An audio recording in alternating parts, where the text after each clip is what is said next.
오늘 하나님께서 우리에게 주시는 말씀은 신약성경 누가복음에 있는 말씀입니다.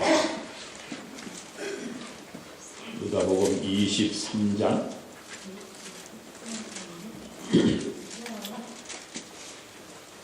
13절로 26절에 있는 말씀입니다.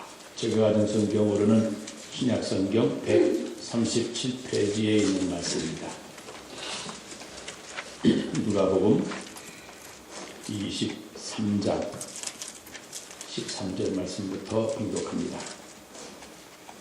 빌라도가 대제사장들과 관리들과 백성을 불러 모으고 이르되 너희가 이 사람이 백성을 미혹하는 자라 하여 내게 끌고 왔도다.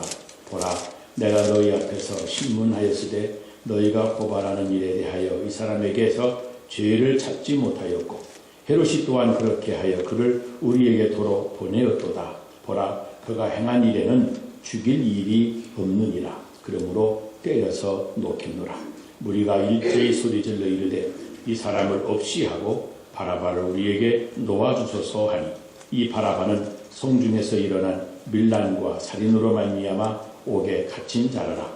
빌라도는 예수를 놓고자 하여 다시 그들에게 말하되 그들은 소리질러 이르되 그를 십자가에 못 박게 하소서, 십자가에 못 박게 하소서 하는지라.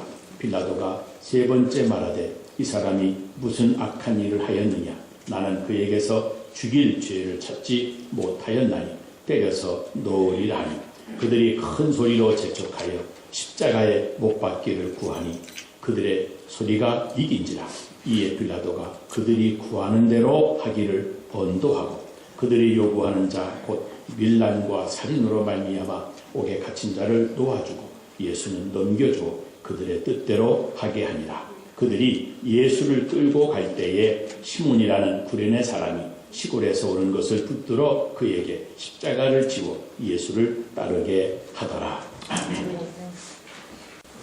우리 장로교 신앙의 근간을 이루는 칼빈주의의 5대 강령이라는 것이 있습니다. 이 5가지 강령은 칼빈의 제자들이 그 스승 칼빈의 신학사상을 정리 요약한 것입니다. 물론 이것은 칼빈 자신의 신학사상이라기보다는 칼빈이 신구약 성경을 깊이 연구한 결과 우리가 기본적으로 꼭 알아야 될 성경의 핵심 교리를 정리 요약한 것입니다. 이 5가지 강령은 영어의 첫자를 따서 배우기가 쉽게 튤립이라고 부르기도 합니다만 그 첫째는 total depravity, 전적인 타락입니다.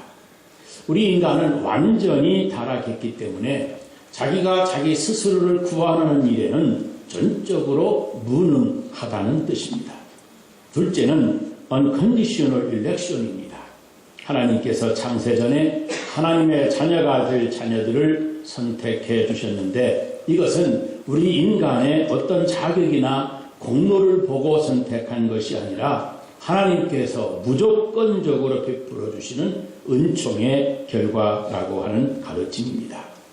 성경에 보면 에베소서 1장에 찬송하리로다 하나님 곧 우리 주 예수 그리스도의 아버지께서 그리스도 안에서 하늘에 속한 모든 신령한 복으로 우리에게 복 주시되 곧 창세 전에 그리스도 안에서 우리를 택하시사 우리로 사랑 안에서 그 앞에 거룩하고 흠 없게 하시려고 그의 기쁘신 뜻대로 우리를 예정하사 예수 그리스도로 말미암아 자기의 아들들이 되게 하셨으니 이는 그의 사랑하시는 자 안에서 우리에게 거저 주시는 바 그 은혜의 영광을 찬미하게 하려는 것이라 그랬습니다.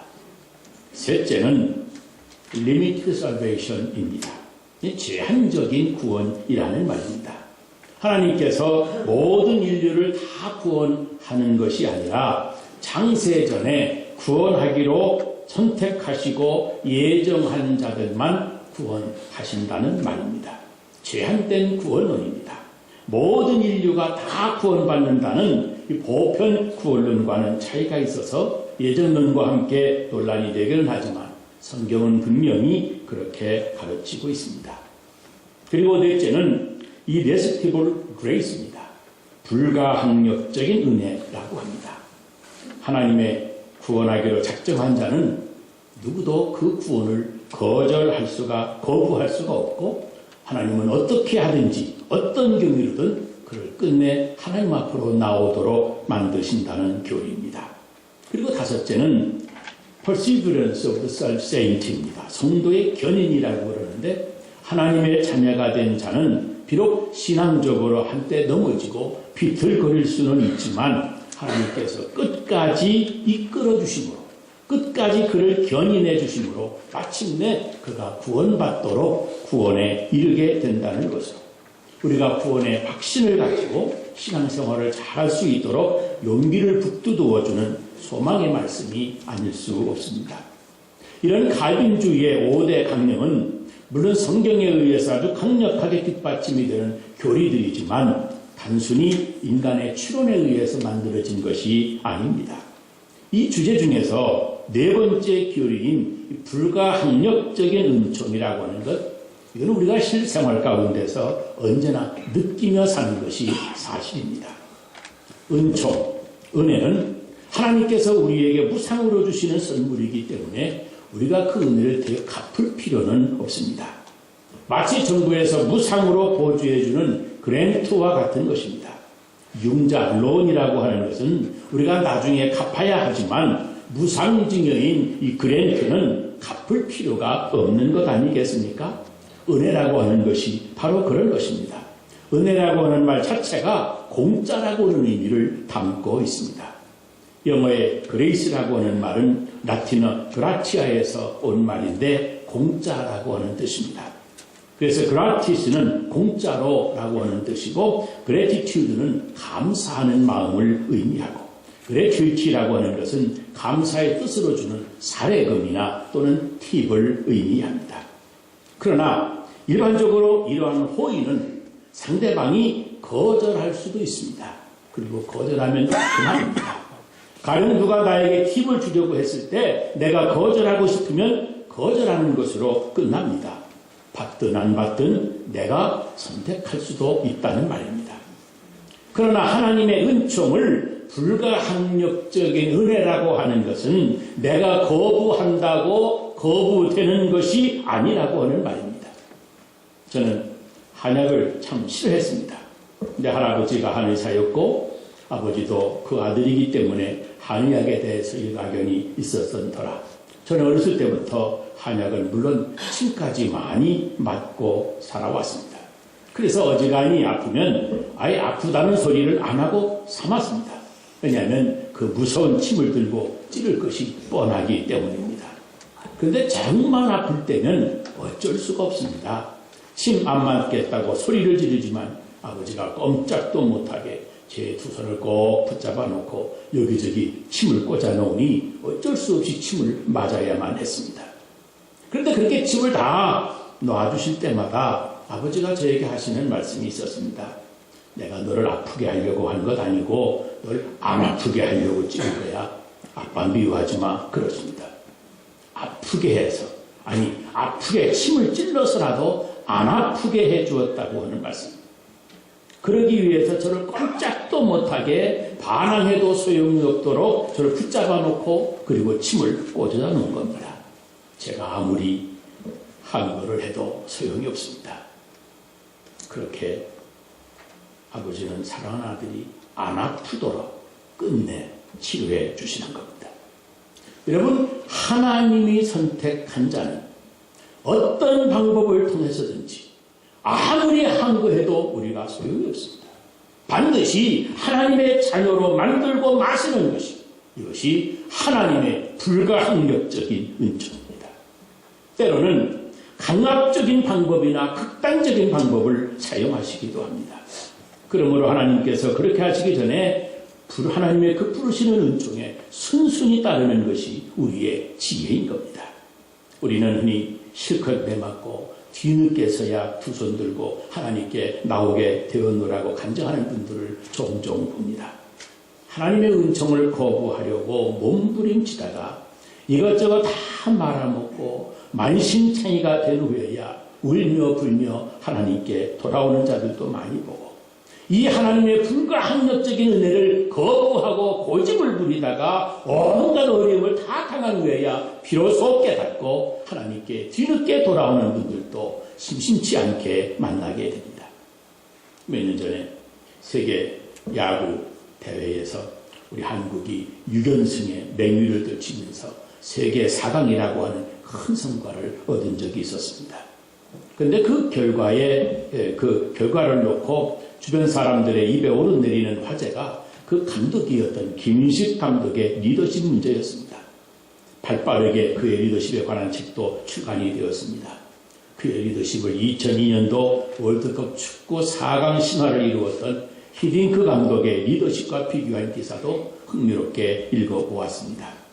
김인식 감독의 리더십은 자발적인 순종과 충성심을 이끌어내는 리더십, 선수들이 마음껏 기량을 펼칠 수 있도록 제대로 된 멍석을 깔아주는 리더십, 선수 개개인을 존중하며 잘할 수 있으리라고는 신뢰감을 가지고 기대에 미치지 못하더라도 인내심 있게 기다려주는 리더십으로 요약을 하곤 했습니다. 그의 이러한 신뢰와 존중의 리더십은 그가 지난 2004년 뇌경색으로 쓰러진 뒤에 신앙을 갖게 된 것과 무관하지 않다고 하는 기사였습니다. 그 김 감독의 부인은 결혼 전에 신앙생활을 아주 잘했던 분이랍니다. 그러나 불신 가정에 시집을 와서 남편이 조상의 제사를 모셔야 한다고 하면서 교회를 못 가게 하는 바람에 그만 신앙생활을 중단하고 말았습니다. 그러나 김 감독이 뜻하지 않게 뇌경색으로 쓰러지게 되자 주위의 권유를 받아들여서 함께 교회를 찾아가게 되었고 병원에서 치료를 받는 중에 점점 신앙이 좋아졌습니다.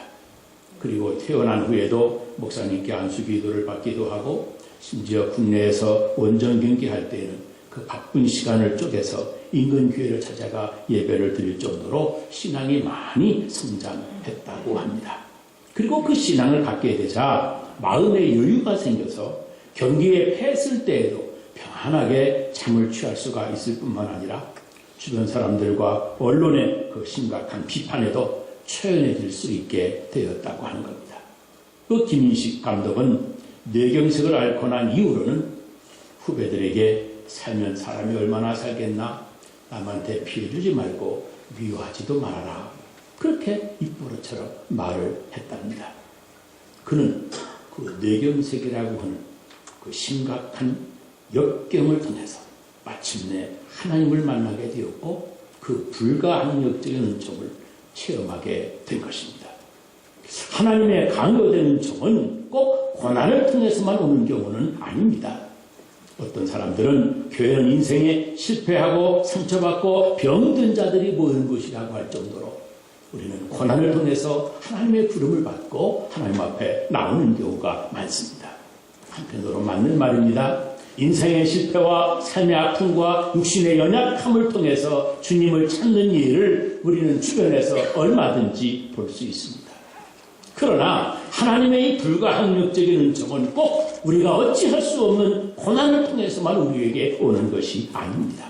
많은 경우에 가족들 간의 끈끈한 유대를 통해서 이 강요된 은총이 우리에게 임하기도 합니다.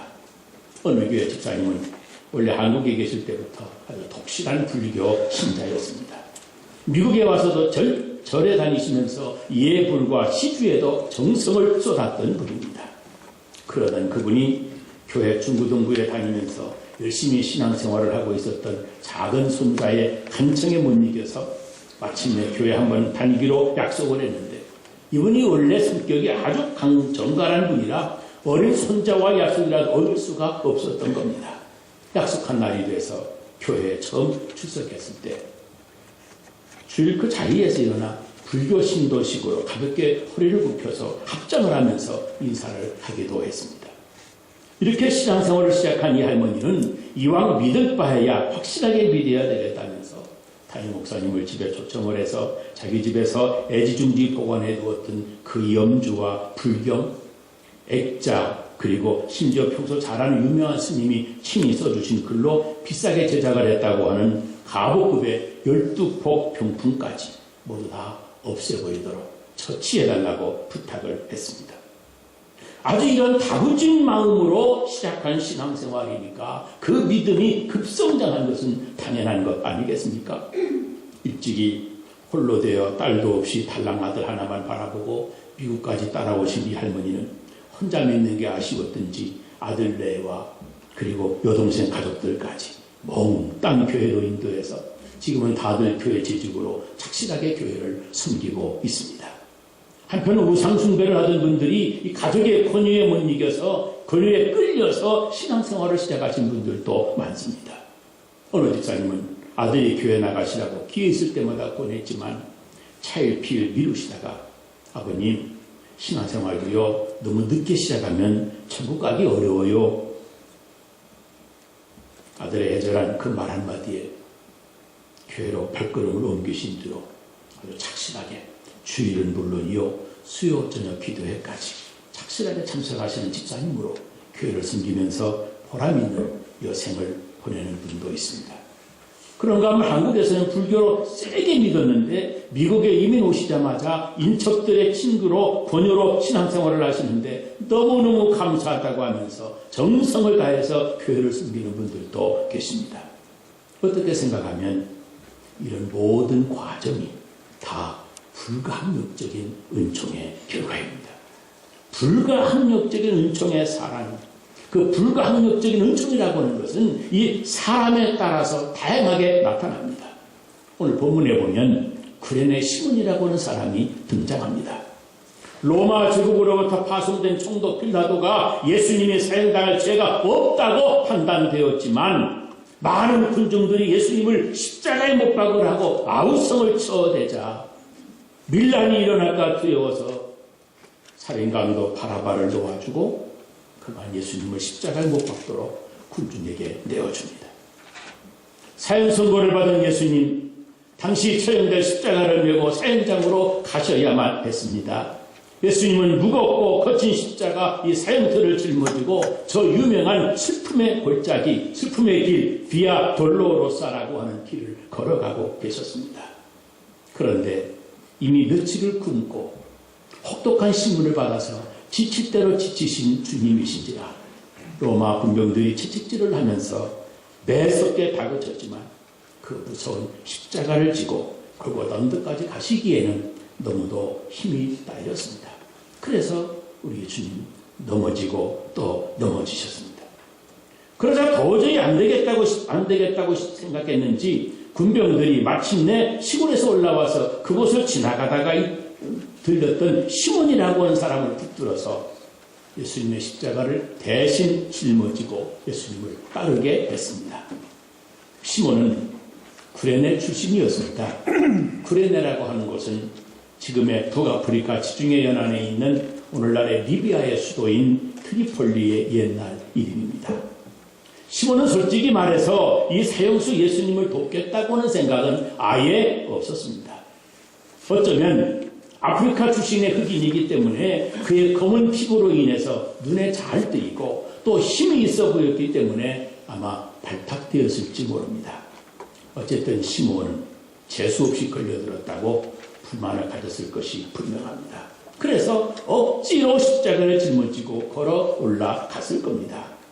그런데 이 사건은 그에게 있어서는 강요된 은총의 사건이었습니다. 정확한 경위는 알 수 없지만 성경을 잘 읽어보면 구레네 시몬, 이 시몬의 가정이 완전히 변화되었습니다. 하나님을 위해서 크게 쓰임을 받게 되었습니다. 억지로 짊어진 구레네 시몬의 십자가는 바로 우리 주님의 십자가였습니다. 그러기에 불가항력적인 은혜입니다. 마가복음 15장 21절에 보면 마침 알렉산더와 루포의 아비인 구레네 사람 시몬이 시골로서 와서 지나가는데 저희가 그를 억지로 같이 가게 하여 예수의 십자가를 지우고 그랬습니다.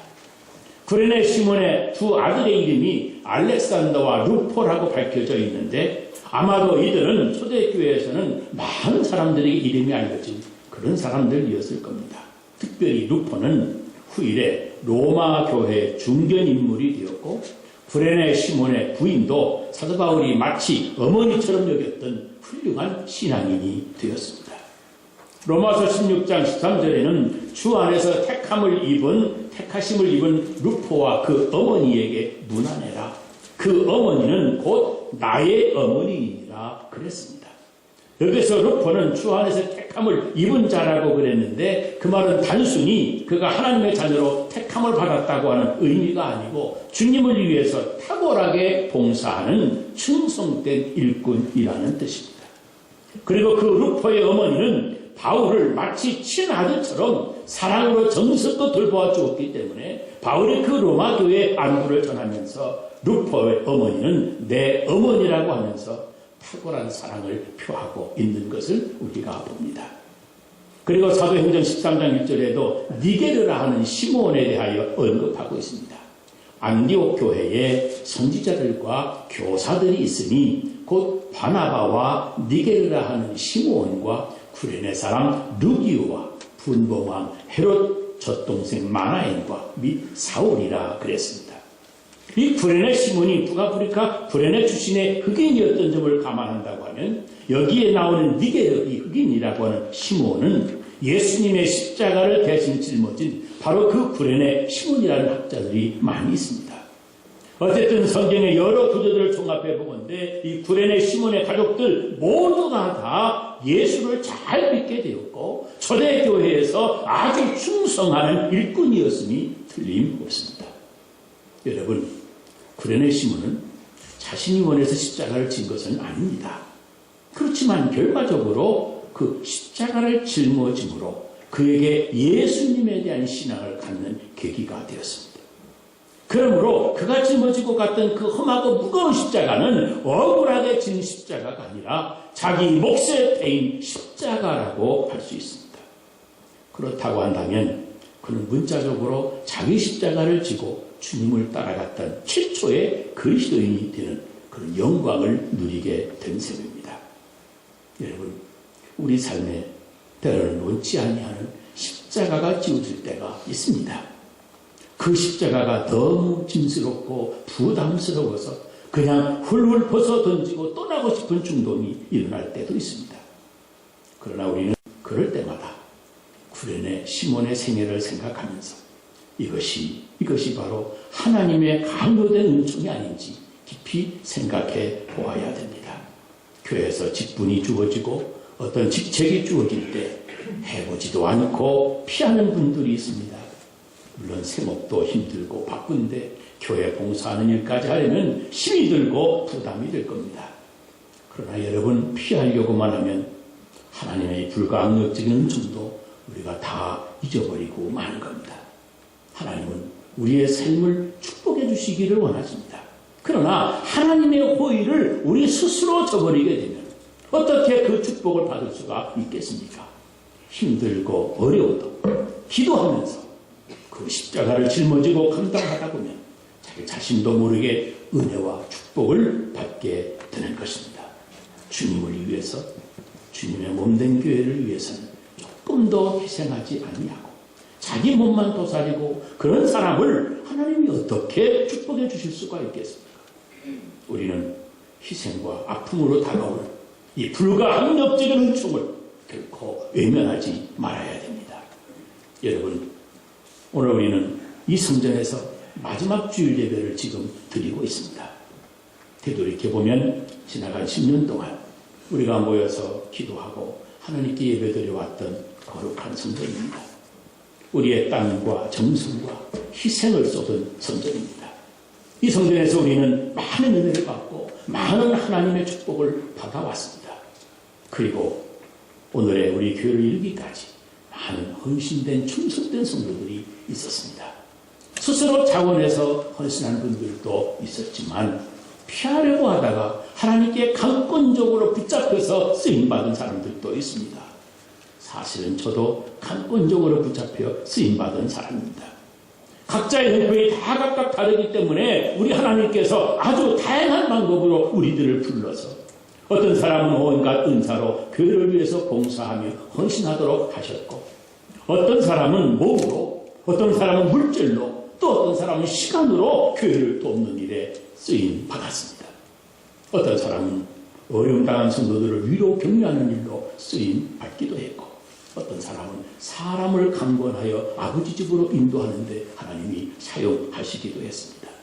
중요한 건 우리가 원했던지 원하지 않았던지 간에 하나님께서 하나님의 일을 위해서 우리를 사용하셨다고 하는 사실입니다. 오늘 우리는 이 성전에서 마지막 주일을 보내면서 바로 우리를 부르셔서 이 불가항력적인 은혜까지 우리에게 베풀어 주신 것이 하나님 앞에 감사한 것입니다. 어떤 경우라고 할지라도 심지어 구레네 시몬처럼 엉겹결에 아니 억지로 주님께 붙잡혀서 십자가를 지고 헌신해 왔다고 하더라도 하나님은 우리들을 들어 쓰신 것입니다. 그러므로 구레네 시몬과 그 가족들에게 주신 축복을 오늘 우리들에게도 우리 하나님 잊지 아니하실 것입니다. 여러분, 무엇보다도 먼저 우리가 지금 하나님의 자녀가 되어 있다고 하는 사실에 대하여 우리는 감사하는 마음을 가져야 합니다. 구원받은 것은 하나님의 불가항력적인 은총에 의해서 구원받은 것이기 때문입니다. 우리의 공로나 우리의 자격과는 상관없이 하나님께서 창세전에 우리를 지으시기도 전에 이미 우리를 그리스도 예수 안에서 당신의 자녀로 택하시기로 예정하셨습니다. 정말로 놀라운 은총이 아닐 수 없습니다. 그런데 이 불가항력적인 은혜가 우리가 받은 구원에만 나타나는 것이 아니라 구레네 시몬의 경우처럼 하나님이 이래 불러 쓰시는데도 나타납니다. 지나간 10년 동안 하나님은 우리를 이 성전에서 그렇게 불러 쓰셨습니다. 이 성전에 머문 12년 동안 수많은 일들이 있었습니다. 수많은 사람들이 다녀갔습니다만 오늘 이 마지막 주일까지 흔들리지 아니하고 넘어지지 아니하고 각자의 은사와 형편을 따라서 주님을 섬기도록 하나님이 우리들을 그렇게 인도해 주셨습니다. 그러니 여러분, 그동안 부족한 우리를 들어서 사용하신 하나님께 감사를 드리고 우리에게 불가항력적인 은혜까지 받아주시고 주님을 섬겨온 것을 우리 서로가 축하하고 하나님 앞에 감사해야 됩니다. 많든 적든 세상에 태어나서 수많은 사람 가운데 한 사람으로 다 각각 오직 한 번뿐인 인생을 살아가면서 더구나 한 교회에서 우리가 한 지체로 만나서 하나님의 거룩한 일에 함께 쓰임받았다고 하는 것 정말 영광스러운 일이 아닐 수 없습니다. 이제 우리 하나님은 우리를 새 성전으로 인도해 주십니다. 주님의 은혜와 영광이 충만한 새 성전에서 또다시 우리들이 받게 될 구원의 은혜뿐만 아니라 동시에 하나님이 들어 쓰시는 은혜, 이 불가항력적인 은혜도 새 성전에서 여전히 베풀어 주실 것입니다. 그러니 우리는 감사함으로 여호와의 궁중에 들어가야 합니다. 혹시 마음에 들지 않게 꾸며져 놓았다 하더라도 여러분 그저 감사만 할 수 있게 되시기를 바랍니다.